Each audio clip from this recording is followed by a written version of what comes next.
and some great women too. They tend to be mostly men, however, I will say that. But if accepted by Hamas, this proposal calls for the release of all remaining hostages immediately, but in no case more than 72 hours.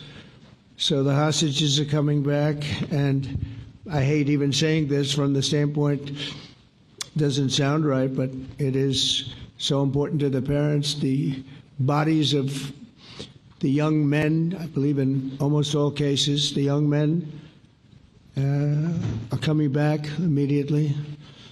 I met with parents. The parents felt as strongly about getting the body of their dead boy back as they did as though the boy were alive and well.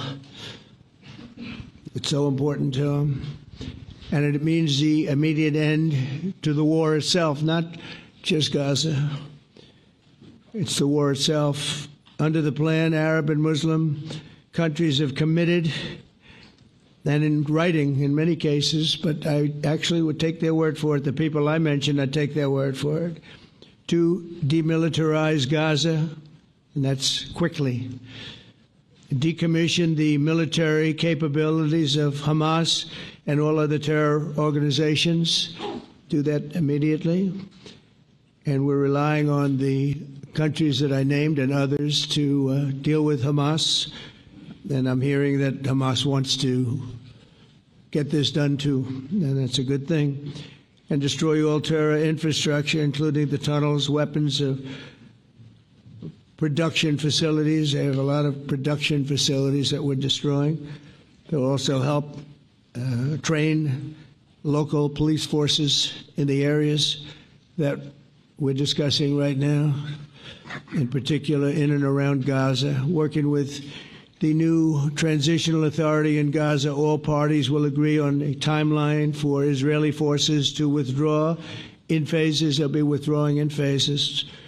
No more shooting, hopefully, as progress is made toward achieving these goals. Arab and Muslim nations need to be allowed the chance to fulfill these commitments of dealing with Hamas. They have to deal with them because they were the one group that we have not dealt with. I haven't dealt with them.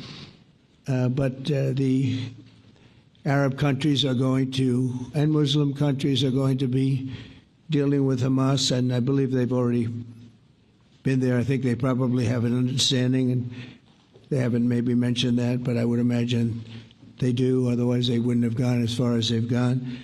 If they're unable to do so, then Israel would have the absolute right, and actually our full backing, the U.S. full backing. Marco's here, and a lot of our leaders are here, our great Vice President, Susie Wiles, Steve Witkoff, Jared Kushner. They've been so involved in this process. I don't think anybody else could have done it or even come close, but it's we're right there. We're right there. First time in